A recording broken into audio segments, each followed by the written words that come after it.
Hello and welcome back दोस्तों, एक बार फिर से स्वागत है आप सभी का आपके अपने प्यारे चैनल ऑनलाइन विद्यालय पर। हमने स्टार्ट किया था फंक्शंस एंड रिलेशन यानी कि चैप्टर नंबर 1 कक्षा 12 का गणित हम यहाँ पर पढ़ रहे हैं। तो इस गणित के अंदर हमने जो पहली एक्सरसाइज है एक्सरसाइज 1.1 उसको बिल्कुल अच्छे से कंप्लीट कर लिया है।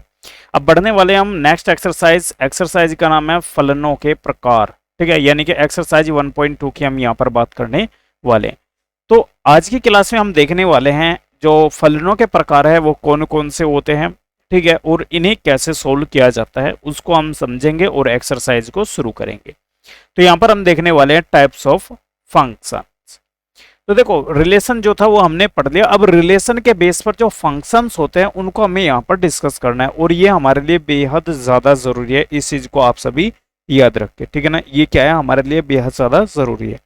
तो सबसे पहले आता है हमारे पास, क्या आता है, सबसे पहले परिभाषा दी गई है। और परिभाषा क्या कहते हैं कि एक फलन f क्या है, एक फलन है इस प्रकार है कि x जो है y से संबंधित है और जो ये क्या है y क्या है, एक एक ही है, यानी कि ये क्या है, एक एक है। देखो यहां पर आपको याद रखना है कि एक एक ही का मतलब क्या होता है, ठीक है ना, एक एक ही यानी कि 1 1।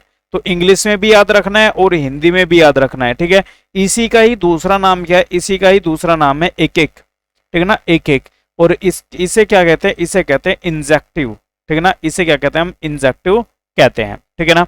ये क्या कहता है, ये फलन कहलाता है। अब ये ऐसा क्यों होता है, देखो आगे दिया गया है कि यदि f के अंतर्गत x के भिन्न अवयवों के प्रतिबिंब भी भिन्न है, यानी कि x जो फलन है इसके अंतर्गत जो x के भिन्न अवयव हैं वो क्या है, प्रतिबिंब भी उनके क्या है, भिन्न है, ठीक है ना। भिन्न अवयवों के प्रतिबिंब क्या है, भिन्न है, यानी कि जो x के अवयव है उनका जो प्रतिबिंब है वो क्या है, अलग अलग है। भिन्न का मतलब क्या होता है, अलग है।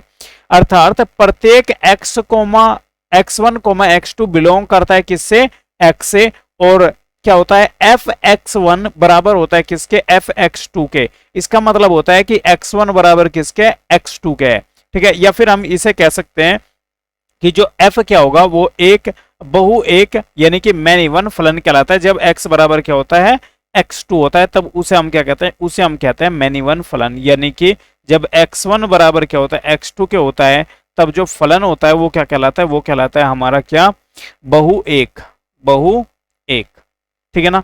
अब आप कहोगे सर हमें बातें समझ में नहीं आई, तो ये समझ में कैसे आएगी, जब हम इसे इमेज के थ्रू समझेंगे, ठीक है ना, जब हम इसे इमेज के थ्रू समझेंगे। तो चलिए इमेज देखते हैं भाई, इमेज कहां पर है। यहां पर देखो, ये जो सबसे पहले वाली इमेज है इस पर फोकस करो। क्या दिया गया है, यहां पर ये x है, ठीक है ना, और इसका जो फलन है वो इसके साथ है, यानी कि एक का अवयव एक है, दो का दो b है, तीन का d है और चार का c है, ठीक है। तो ये देखो इधर का एक अवयव इधर के एक अवयव से मिला हुआ है, ठीक है। तो इसका मतलब क्या हुआ कि ये क्या है, आपका एक एक फलन है, ठीक है ना। ये क्या है, आपका एक एक फलन है, यानी कि 1 1 है, ठीक है ना। इसे हम क्या कहते हैं, इसे हम 1 1 कहते हैं, ठीक है ना, 1 1 कहते हैं, ठीक है। ये होता है आपका एक एक, ठीक है। अब यहां पर आप देखोगे, यहां पर एक जो ए है वो किससे मिल रहा है, वो बी से मिल रहा है, और जो दो है वो भी किससे मिल रहा है, वो भी बी से मिल रहा है, यानी कि इधर के बहु इधर के एक से मिल रहे हैं। तो ऐसे जो फलन को क्या कहते हैं, ऐसे फलन को हम कहते हैं, ऐसे फंक्शन को कहते हैं हम बहु एक फंक्शन, बहु एक फंक्शन, ठीक है ना। तो इसे बोलते हैं मैनी वन, ठीक है ना, मैनी वन। तो मेरे ख्याल से ये बातें आप लोगों को क्लियर हो गई होगी, ठीक है। किसी को कोई डाउट है, कोई डाउट हो तो बताओ भाई आगे। अब देखो हो सकता है कि आप लोगों को ये थियरी ना समझ में आए, हो सकता है कि आप लोगों को कुछ को आ जाए, ठीक है ना। तो आपको घबराने की कोई आवश्यकता नहीं है। उसका कारण ये है कि जब हम इन क्वेश्चनों को आगे डिस्कस करेंगे, ठीक है ना, आगे डिस्कस करने का मतलब क्या है, जब हम इन क्वेश्चनों पर आगे काम करेंगे, अगले यानी कि जब एक्सरसाइज को शुरू करेंगे, क्वेश्चनों पर काम करेंगे, तो आपको ये सभी की सभी चीजें अच्छे से क्लियर हो जाएंगी, ठीक है।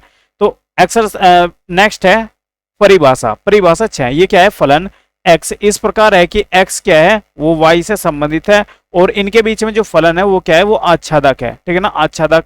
अब देखो आच्छादक का मतलब क्या होता है, आच्छादक का मतलब होता है ऑन टू, ठीक है ना, हिंदी और इंग्लिश दोनों में याद रखना है। और इसी का दूसरा नाम है आच्छादी। क्या है इसी का दूसरा नाम, इसी का दूसरा नाम है आच्छादी। यानी कि आच्छादी का मतलब क्या होता है, सर्जेक्टिव। क्या होता है, सर्जेक्टिव, ठीक है ना। तो इसे हम सब्जेक्टिव भी कहते हैं। यदि f के अंतर्गत y का प्रत्येक अवयव x के किसी न किसी अवयव का प्रतिबिंब होता है। यानी कि यदि इधर के सभी अवयव इधर के सभी अवयवों के साथ संबंधित होते हैं या प्रतिबिंब होते हैं। देखो, यानी कि यदि यहाँ पर एक लिखा है और यहाँ पर बी लिखा गया है और एक का संबंध बी से है, तो यहाँ पर जो बी होगा वो क्या होगा, वो एक का प्रतिबिंब होगा। ठीक है ना। यानी कि यहाँ पर ये जो इधरले वाला फंक्शन होता है इसे बोलते हैं प्रतिबिंब। ठीक है ना, इस चीज को भी याद रखना। ठीक है, चलिए फिर क्या कहता है कि नेक्स्ट परिभाषा कहती है कि एफ एक्स, ठीक है ना, एक एकेकी और आच्छादक तथा एकेकी और आच्छादी फलन कहलाता है यदि एफ एकेकी और आच्छादक दोनों ही होता है। ठीक है ना, एफ एकेकी और आच्छादक दोनों ही होता है। तो इसका मतलब क्या हुआ, जो ये तो हो गया हमारा तीसरे नंबर का। अब जो चौथे नंबर का है वो क्या होता है, वो एकेकी तथा आच्छादक। ठीक है ना, एकेकी भी है, ठीक है ना, और क्या है, और आच्छादक भी है। क्या है, एकेकी भी है और आच्छादक भी है। ठीक है ना, आच्छादक भी है। अब कैसे से डिफाइन करेंगे, यानी कि क्या है, 1 1 है, 1 1 एंड क्या है, ऑन टू भी है, यानी कि दोनों क्या है, ये एक साथ बना हुआ है। ठीक है, अब हमारे सामने बात आती है कि इसे डिफाइन कैसे करेंगे हम, कैसे हमें पता लगेगा कि ये एक एक ही है या फिर आच्छादक है या फिर एक एक ही और आच्छादक दोनों ही है।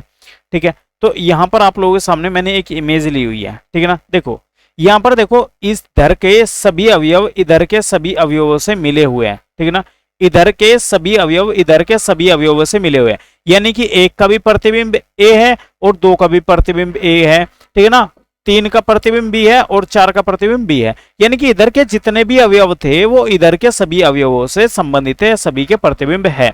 ठीक है, तो जब प्रतिबिंब होते हैं तो इसका मतलब क्या होता है, जब इधर के सभी अवयव इधर के सभी अवयवों के प्रतिबिंब होते हैं तो इसे बोलते हैं आच्छादक। ठीक है ना, इसे क्या बोलते हैं, इसे बोलते हैं हम आच्छादक, यानी कि ऑन टू। ठीक है ना, अब देखो यहां पर आप देखोगे, यहां पर दो अवयव केवल और केवल एक ही अवयव से मिले हुए हैं, यानी कि हम कह सकते हैं कि ये 1 1 नहीं है। ठीक है ना, हम क्या कह सकते हैं इसे कि ये 1 1 नहीं है। लेकिन यदि आप इधर देखोगे, यहाँ के जो सभी अवयव है वो इधर के सभी अवयवों से प्रतिबिंब बना रहे हैं, यानी कि एक का प्रतिबिंब बना हुआ है बी के साथ, 2 का प्रतिबिंब बना हुआ है सी के साथ, 3 का प्रतिबिंब बना हुआ है ए के साथ और 4 का प्रतिबिंब बना हुआ है डी के साथ। ठीक है, यानी कि इधर के सभी अवयवों के प्रतिबिंब इधर के सभी अवयवों के बने हुए हैं। लेकिन ऐसा कोई भी प्रतिबिंब नहीं है जो क्या हो, एक ही प्रतिबिंब 2 का बना हुआ, 2 अवयवों का बना हो, यानी कि हम कह सकते हैं कि यहाँ पर ये 1 1 का नियम भी फॉलो कर रहा है। और चूंकि इधर के सभी अवयव इधर के सभी अवयवों से प्रतिबिंब बना रहे हैं तो इसे हम क्या कहते हैं, इसे हम ऑन टू भी कह देंगे। ठीक है, यानी कि जो फलन होगा हमारा, ये जो फंक्शन होगा, ये क्या कहलाएगा, आपका 1 1 एंड ऑन टू कहलाएगा, एक एक तथा आच्छादक कहलाएगा। क्लियर है, मेरे ख्याल से यहां तक किसी को कोई भी डाउट नहीं होगा। ठीक है, अब देखिए भाई, यही इसका क्या था, यही इस एक्सरसाइज में जो इंपोर्टेंट फॉर्मूला था, इंपोर्टेंट जो कह सकते हैं कि पोर्शन था जो कि आपके एग्जाम के पॉइंट ऑफ व्यू से बहुत ज्यादा इंपॉर्टेंट है। तो एग्जाम के पॉइंट ऑफ व्यू से जो भी डेफिनेशंस थी, जो भी फॉर्मूलाज थे, वो हमने डिस्कस कर लिए। अब हम बढ़ते हैं अपनी एक्सरसाइज पर और एक्सरसाइज देखते हैं 1.2। ठीक है ना, एक्सरसाइज 1.2 हमें देखनी है। ठीक है, देखो मैं यहां पर क्वेश्चन को डिटेल में आपको समझाऊंगा, बड़े पैसेंस के साथ आपको प्रत्येक क्वेश्चन को समझना है। मैं क्वेश्चन को पहले डिफाइन करूंगा, सॉरी पहले मैं क्वेश्चन को राइट करूंगा, उसके बाद मैं उसे अच्छे से डिफाइन भी करूंगा। ठीक है, चलिए तो पहला क्वेश्चन है। देखो सबसे पहले तो बात, आप लोगों को वीडियो पॉज करके क्वेश्चनों को पढ़ना है, इन क्वेश्चनों को बड़े ध्यान से करना है। ठीक है ना, क्वेश्चन को 2 बार पढ़ना है, प्रत्येक क्वेश्चन को बड़े ध्यान से करना है। पहले मैं राइट करूंगा, उसके बाद डिफाइन करूंगा। ऐसा ना हो कि आप लोगों को मैं साथ के साथ डिफाइन करूं और राइट भी करूं, आप लोगों को समझ में ना आए। ठीक है, तो इस चीज को आप लोग याद रखेंगे। तो सबसे पहले हमें क्या दिया गया, हमें दिया गया है कि सिद्ध कीजिए एफ एक्स बराबर क्या है, 1/x द्वारा परिभाषित जो फलन है एफ इस प्रकार है कि जो आर है वो आर से क्या है, एक एक तथा आच्छादक है, यानी कि एक एक भी है और आच्छादक भी है, 1 1 और ऑन टू दोनों है। ठीक है ना, जहां आर सभी ऋणोत्तर वास्तविक संख्याओं का समुच्चय, ऋणोत्तर का मतलब होता है नॉन नेगेटिव। ठीक है ना, नॉन नेगेटिव, ऋणोत्तर का मतलब क्या होता है, ऋणोत्तर का मतलब होता है नॉन नेगेटिव। ठीक है, अब आपके मन में क्वेश्चन आ सकता है कि सर हम नॉन नेगेटिव को कैसे पहचानेंगे। ठीक है ना, सर हम नॉन नेगेटिव को कैसे पहचानेंगे कि ये नॉन नेगेटिव है कि नहीं है। ठीक है ना, कि ये नॉन नेगेटिव है कि नहीं है। ठीक है, तो आप लोगों के लिए ये बहुत ही सिंपल है, क्योंकि जो यहाँ पर रिलेशन होगा वो क्या होगा, वो 0 से बड़ी संख्याएं होंगी। ठीक है ना, 0 से छोटी कोई भी संख्या नहीं होगी, क्योंकि 0 से छोटी क्या हो जाती है, नेगेटिव हो जाती है, ठीक है ना, क्योंकि यहाँ पर ऋणात्मक आ गया है, यानी कि सभी की सभी धनात्मक संख्याएं होंगी। फिर क्या कह रहा है कि यदि r प्रांत को, ठीक है ना, प्रांत r को n से बदल दिया जाता है, r यानी कि वास्तविक संख्याओं को प्राकृतिक संख्याओं से बदल दिया जाता है, जबकि सह प्रांत पूर्वतः क्या रहता है, r ही रहता है, तो भी क्या यह परिणाम सत्य होगा? तो हमें बताना है कि यह परिणाम क्या रहेगा, सत्य रहेगा या फिर नहीं रहेगा। ठीक है, चलिए तो इस क्वेश्चन को भाई शुरू करते हैं। और यहां पर आप देख सकते हैं कि इस क्वेश्चन के अंदर दो क्वेश्चन बन रहे हैं, ठीक है ना, एक क्वेश्चन यहां तक का है और एक क्वेश्चन इससे आगे का क्वेश्चन है। ठीक है, तो देखो हम क्या करते हैं, हमें यहाँ पर एक फंक्शन दिया गया है और फंक्शन की वैल्यू दी गई है 1/x, ठीक है ना। यदि देखो हम क्या करते हैं, यदि मैं f(x1) लेता हूं और ये बराबर होगा किसके, f(x2) के होगा, क्योंकि यहाँ पर एक की और आच्छादक की बात की गई है, ठीक है ना। तो इसका मतलब क्या होगा, इसका मतलब होगा कि यदि मैं यहाँ पर 1/x रखूंगा तो ये 1/x1 हो जाएगा और बराबर होगा किसके, 1/x2 के। तो यहाँ से जो वैल्यू निकल कर आएगी, देखो इसके गुणा यहाँ पर, इसके गुणा यहाँ पर, यानी कि x1 बराबर क्या हो जाएगा, x2 आप लोगों का हो जाएगा, ठीक है ना। x1 बराबर क्या हो जाएगा, x2 हो जाएगा। तो ये क्या प्रूफ करता है, जो फलन है, ठीक है ना, फलन के प्रांत के प्रत्येक अवयव का एक ही प्रतिबिंब है, ठीक है ना। ये जो x1 बराबर x2 है, ये क्या प्रूफ करता है, ये प्रूफ करता है कि जो फलन है हमारा, ठीक है ना, x1 बराबर x2, तो ये क्या प्रूफ करता है, ये प्रूफ करता है कि जो फलन के प्रांत के जो प्रत्येक अवयव है उसका क्या है, एक ही प्रतिबिंब है। तो इसका मतलब क्या होता है, इसका मतलब होता है कि जो f है वो क्या है, एक ही फलन है, एक ही फलन है, फलन है। ठीक है, अब हमें क्या प्रूफ करना है, अब हमें प्रूफ करना है कि ये क्या है, आच्छादी भी है, ठीक है ना, आच्छादक है। ठीक है, देखो चूंकि हमें पता है कि जो y बराबर है, ठीक है, देखो हमारे पास क्या था, x था, तो हमने fx को क्या मान लिया, fx को y मान लिया, तो y बराबर क्या हो गया, 1/x हो गया। ठीक है, चूंकि y बराबर 1/x है, तो इसका मतलब होगा कि x की वैल्यू क्या होगी, x की वैल्यू 1/y होगी, ठीक है ना, x की वैल्यू क्या होगी, 1/y होगी। ठीक है, और चूंकि हमें पता है कि ये संख्या क्या दी गई, ऋणात्मक संख्या दी गई, यानी कि नॉन जीरो, ठीक है ना, नॉन जीरो, ठीक है ना, ऋणात्मक संख्या है, नॉन जीरो और नॉन नेगेटिव है, यानी कि हम कह सकते हैं कि जो y है वो बराबर नहीं है किसके, जीरो के, ठीक है ना, y क्या है, बराबर नहीं है जीरो के। और जो 1/y है ये बिलोंग करेगा किसको, रियल नंबर को डिनोट करेगा, जो कि यहां पर हमें दिया गया है। ठीक है, चलिए अब देखो यहां पर जो ये हमने वैल्यू लिखी, इसका मतलब क्या है, इसका मतलब है कि ये जो वैल्यू हमने यहां पर लिखी कि 1/y बराबर क्या है, r डैश है, तो ये क्यों लिखा गया, क्योंकि जो 1/y है वो क्या है, अशून्य वास्तविक संख्या है, अशून्य वास्तविक संख्या है।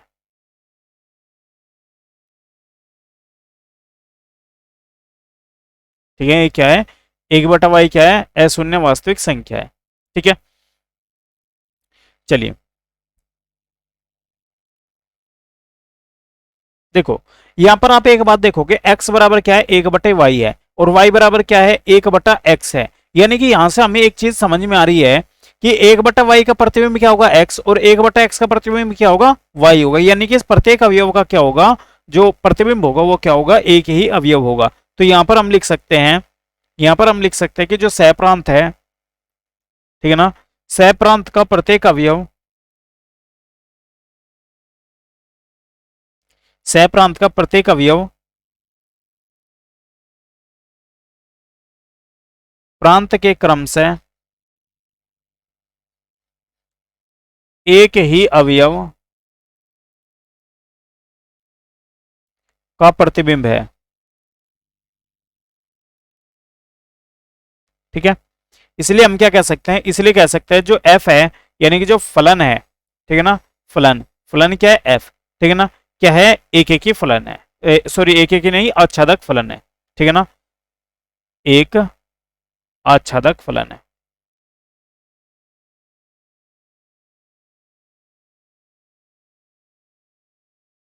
क्लियर है भाई। तो यहां से जो परिणाम निकला इन दोनों क्वेश्चनों को सोल्व करने से, ठीक है ना, दोनों चीजें को सिद्ध करने से हमारे पास परिणाम क्या निकल कर आया, ठीक है ना। जो हमारे पास परिणाम निकल कर आया वो क्या है भाई,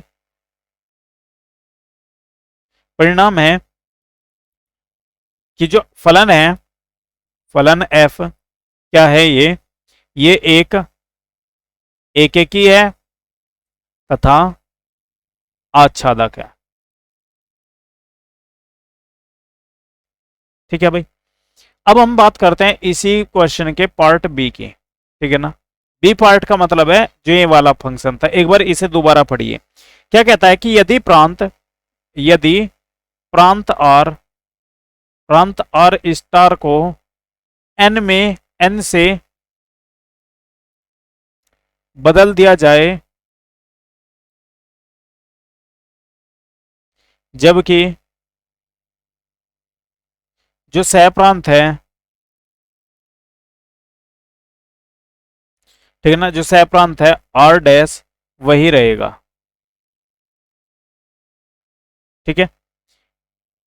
तो इसका मतलब क्या हुआ कि जो फंक्शन होगा वो कुछ इस प्रकार होगा, फंक्शन इस प्रकार होगा कि जो नेचुरल नंबर होगा उसका संबंध बनेगा किससे, आर स्टार से। ठीक है ना, यानी कि वास्तविक संख्याओं से। ठीक है। तो देखो यहां पर हम बात करेंगे सबसे पहले किसकी, सबसे पहले बात करेंगे हम यहां पर एक की, यानी कि यदि एफ एक्स वन बराबर होगा एफ एक्स टू के, तो इसका मतलब क्या होगा, इसका मतलब होगा 1/x1 बराबर 1/x2, यानी कि x1 बराबर क्या होगा, x2 हो जाएगा। ठीक है ना। यानी कि हम कह सकते हैं कि जो फलन है, ठीक है ना, और यहां पर एक और चीज, जो x1 x2 है ये बिलोंग करेगा कैपिटल एन को, क्योंकि यहां पर नेचुरल नंबर की बात की गई है। तो यहां पर जो हमारा फलन होगा, फंक्शन होगा, वो क्या होगा, वो एक ही है। ठीक है, क्योंकि भाई x1 बराबर क्या है, x2 के बराबर है। ठीक है। चलिए, लेकिन यहां पर जब आप बात करोगे दूसरे इसके पॉइंट की, दूसरा पॉइंट क्या होता है भाई, दूसरा पॉइंट होता है यहां पर सिद्ध करना हमें क्या, आच्छादक। ठीक है ना। जब हम आच्छादक की बात करेंगे कि नेचुरल नंबर देखो 1 2 3 4 5 ऐसे ही होंगे, और जो रियल नंबर होंगे वो क्या होंगे, जीरो से लेकर अनंत तक होंगे, जीरो से लेकर क्या होंगे, अनंत तक होंगे। ठीक है ना। यानी कि हो सकता है कि प्रत्येक जो सहप्रांत का अवयव होगा वो प्रांत के प्रतिबिंब जो देखो यहां पर क्या होगा, 1 2 3 4 5 ही होगा। ठीक है ना। लेकिन यहां पर क्या होगा, 0 होगा, 0.1 होगा, 0.2 होगा, 0.3 होगा, ऐसे ही इधर लाखों संख्या होंगी। यानी कि इधर का प्रत्येक अवयव इधर के प्रत्येक अवयव के साथ किसी भी प्रकार से संबंध नहीं बना सकता, किसी भी प्रकार से प्रतिबिंब नहीं बना सकता। तो इसका मतलब क्या हुआ, तो यहां पर हम लिखेंगे परंतु हो सकता है कि सह प्रांत का अवयव, सह प्रांत का अवयव प्रांत के अवयव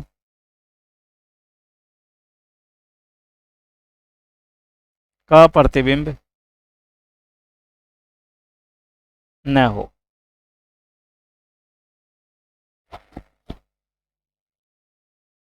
ठीक है। तो इसका मतलब क्या होगा, इसका मतलब हो जाएगा, इसका मतलब हो जाएगा कि जो f है वो क्या हो जाएगा, वो आच्छादक नहीं होगा। एग्जाम्पल लेकर मैंने आप लोगों को बता ही दिया है। ठीक है। तो इस प्रकार हम कह सकते हैं, इस प्रकार, ठीक है ना, जो f है फंक्शन है वो क्या होगा, एक एक ही तो होगा, लेकिन एक एक ही, लेकिन आच्छादक नहीं होगा। एक एक ही है लेकिन आच्छादक नहीं है। ठीक है। इस प्रकार से हम इसे डिफाइन कर सकते हैं। तो मेरे ख्याल से जो पहला क्वेश्चन था वो आप लोगों को अच्छे से क्लियर हो गया होगा। हो सकता है कि आप लोगों को कुछ प्रॉब्लम हो इस क्वेश्चन में, तो प्लीज़ एक बार अपनी जो प्रॉब्लम्स है उन्हें कमेंट सेक्शन में शेयर ज़रूर कीजिएगा। यदि आपको लगता है कि आप लोग कहीं ना कहीं समझ में नहीं आई यह चीज़ें, तो क्वेश्चन आप के सामने जो हमारा कमेंट सेक्शन बॉक्स है उसमें आप अपने कमेंट ज़रूर करिएगा। ठीक है। चलिए तो आगे बढ़ लेते हैं भाई। आता है हमारे सामने नेक्स्ट क्वेश्चन, क्वेश्चन नंबर 2। ठीक है ना। देखो यहां पर दिया गया है कि एक्स स्क्वायर है, जो फंक्शन है वो क्या है, एक्स स्क्वायर है, द्वारा फलन हमें बताना है कि ये एक एक तथा आच्छादक गुणों की हमें जांच करनी है कि ये एक एक ही और आच्छादक है कि नहीं है। ठीक है। तो पहले नेचुरल नंबर से नेचुरल नंबर, फिर पूर्णांक से पूर्णांक, वास्तविक से वास्तविक, नेचुरल से नेचुरल, ठीक है ना, और फिर पूर्णांक से पूर्णांक। ठीक है, देखो यदि आप ध्यान दोगे तो ये जो क्वेश्चन है, ये जो क्वेश्चन है, सॉरी सॉरी सॉरी सॉरी, ये जो क्वेश्चन है, ठीक है ना, और ये जो क्वेश्चन है, ये दोनों क्वेश्चन बिल्कुल सिमिलर है। यानी कि ये क्वेश्चन सिमिलर है किसके, क्वेश्चन नंबर 4 के, और ये जो क्वेश्चन है, ये क्वेश्चन सिमिलर है किसके, क्वेश्चन नंबर 5 के। ठीक है, यहाँ पर तीसरा क्वेश्चन आप लोगों के सामने अलग ही है। ठीक है, तो हम प्रत्येक क्वेश्चन को यहाँ पर डिस्कस नहीं करने वाले हैं। ठीक है, हम यहाँ पर कुछ स्पेसिफिक क्वेश्चनों को या फिर पांचों के पांचों क्वेश्चनों को हम डिस्कस कर लेंगे। ओके ओके ओके ओके, ठीक है, कोई बात नहीं, हम पांचों के पांचों क्वेश्चनों को डिस्कस करेंगे। ठीक है, ताकि आप लोगों को कन्फ्यूजन ना हो, ये क्योंकि टॉपिक थोड़ा सा ऐसा ही है, थ्योरेटिकल बेस्ड टॉपिक है, तो मैं उम्मीद करता हूं कि आप लोग प्रत्येक टॉपिक को बड़े ध्यान से समझोगे। मैं प्रत्येक क्वेश्चन को अलग अलग पेज पर लेता हूं ताकि हमें पढ़ने और समझने में आसानी हो सके।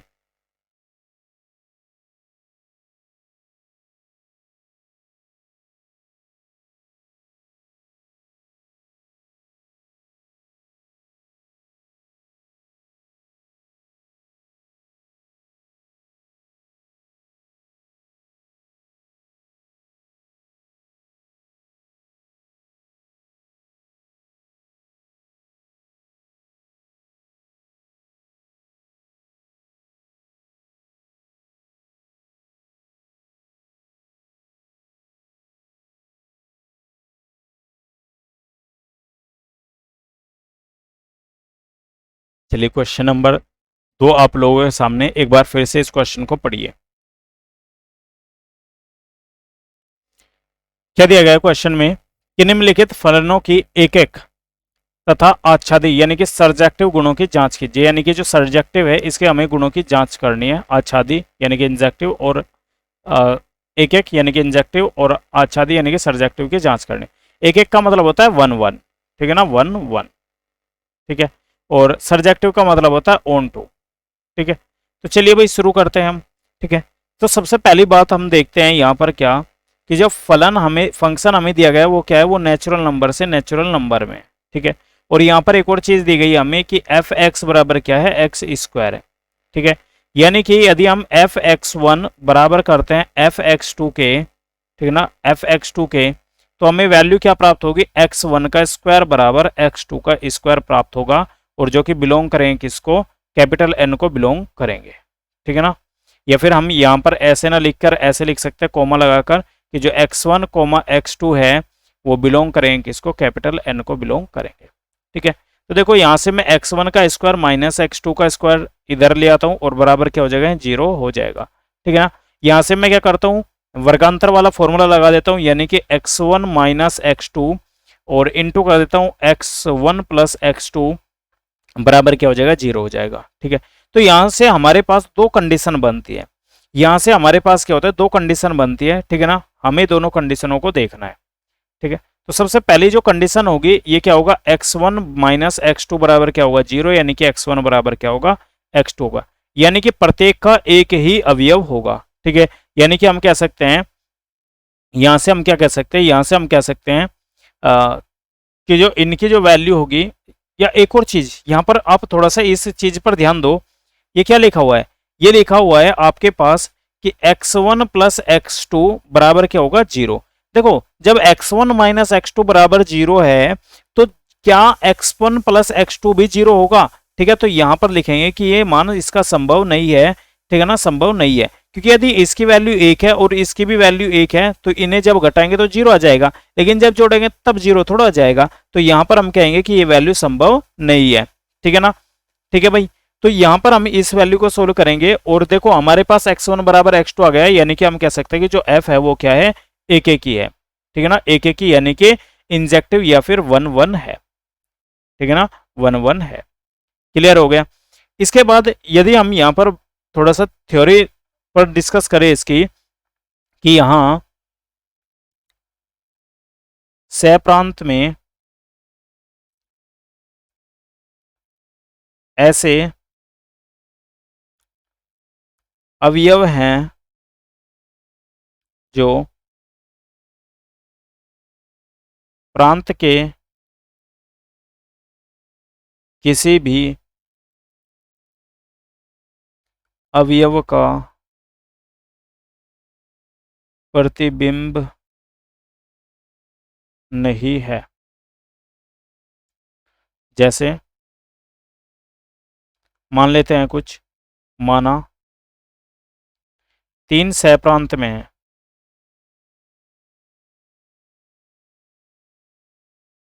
3 क्या है? सहप्रांत में है।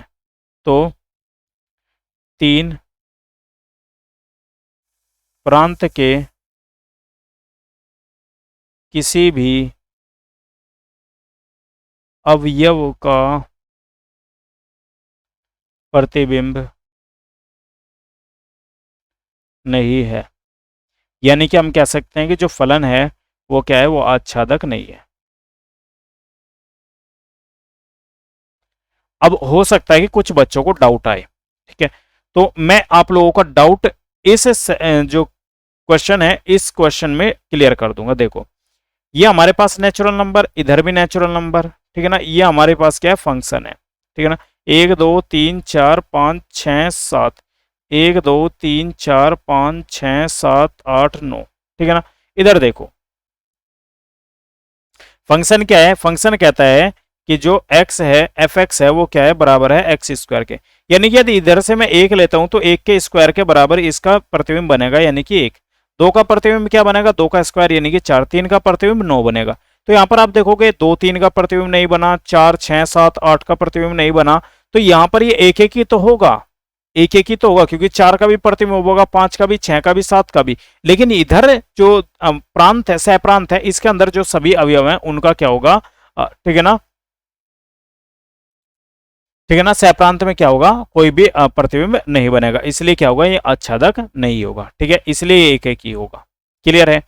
मेरे ख्याल से किसी को कोई भी डाउट नहीं होगा इस क्वेश्चन के अंदर, और ये क्वेश्चन बड़ी ही आसानी से आप लोग कर सकते हैं। नेक्स्ट क्वेश्चन देखिए, बड़े ध्यान से एक बार क्वेश्चन को पढ़िए।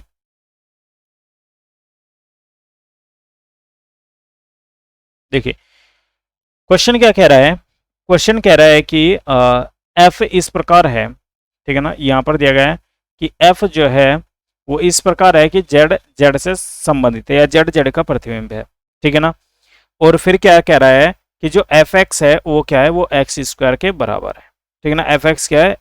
एक्स स्क्वायर के बराबर है, ठीक है? तो यहां से यदि हम बात करें इसकी, यदि मैं f -1 लेता हूं, क्योंकि भाई जेड में तो +1 -1 सभी आते हैं, तो इसका मतलब क्या होगा? इसका मतलब होगा f1, क्योंकि x की जगह पर एक्स स्क्वायर है, यानी कि -1 का स्क्वायर क्या होगा? 1 हो जाएगा, और इसकी जो वैल्यू होगी ये क्या हो जाएगी? ये 1 हो जाएगी, ठीक है ना? यानी कि हमें इसका मतलब क्या हुआ? इसका मतलब हुआ कि जो -1 और जो 1 है का जो प्रतिबिंब बनेगा, का जो प्रतिबिंब बनेगा वो क्या होगा? वो एक ही है, ठीक है ना? एक ही है, या फिर आप हिंदी में भी लिख सकते हैं एक ही है, एक ही है। इसका मतलब क्या हुआ कि यदि यहाँ पर -1 है और यहाँ पर 1 है, तो इधर जो 1 होगा ये क्या होगा? ये इसका प्रतिबिंब होगा, ना तो -1 होगा ना 0 होगा, ठीक है ना? यानी कि जो प्रांत होगा, ठीक है ना, और जो सहप्रांत होगा, सहप्रांत होगा, ठीक है ना, इसमें देखो क्या प्रतिबिंब बनेगा कि -1 और 1 का जो प्रतिबिंब होगा वो केवल केवल एक ही होगा, ठीक है ना? ऐसे यदि -2 लेंगे तो यहाँ पर क्या हो जाएगा? 4 हो जाएगा, और 2, यानी कि -2 और जो 2 का प्रतिबिंब होगा वो क्या बनेगा? वो 4 ही बनेगा, ठीक है? वो क्या होगा? वो 4 ही बनेगा, ठीक है? तो इसका मतलब क्या हुआ? इसका मतलब हुआ कि एक अवयव के दो प्रतिबिंब बन रहे हैं, ठीक है? सॉरी, दो अवयवों का एक प्रतिबिंब बन रहा है। इसका मतलब क्या हुआ? इसका मतलब हुआ कि जो फलन है वो क्या है? वो एक एक ही नहीं है, एक एक ही नहीं है, ठीक है?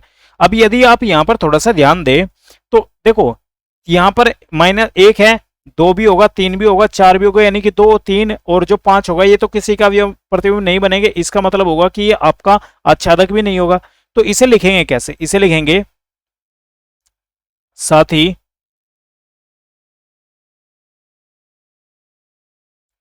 सहप्रांत में ऐसे अवयव हैं जो प्रांत के किसी अवयव के प्रतिबिंब नहीं है। जैसे यहाँ पर कोई भी एग्जांपल ले लेते हैं, सह प्रांत के 3 प्रांत के किसी भी अवयव का प्रतिबिंब नहीं है। मैंने बताया ना आपको कि 2, 3, 5 ये क्या होंगे, ये जो प्रांत है उसका किसी भी प्रतिबिंब के अवयव के प्रतिबिंब नहीं होंगे। तो इसका मतलब क्या हुआ, इसका मतलब हुआ इसलिए जो F होगा वो क्या होगा, वो आच्छादक नहीं है। ठीक है ना। यानी कि जो दूसरा सवाल था हमारा, इसके अंदर पहला जो था, पहला एक ही था लेकिन आच्छादक नहीं था। जो दूसरा सवाल है उसके अंदर क्या है कि ना तो एक ही है, ना तो एक ही है और ना ही आपका आच्छादक है। ठीक है। अब देखो हमने यहां तक डिस्कस किए 2 क्वेश्चन। ठीक है। इसके जो अगले वाले क्वेश्चन है उनको हम नेक्स्ट वीडियो में डिस्कस करेंगे। आप लोग पार्ट नंबर इस वीडियो का पार्ट नंबर 6 देखना ना भूले, यदि आप इन क्वेश्चंस को अच्छे तरीके से समझना चाहते हैं तो मिलते हैं आपको नेक्स्ट वीडियो में। तब तक के लिए जय हिंद, जय भारत।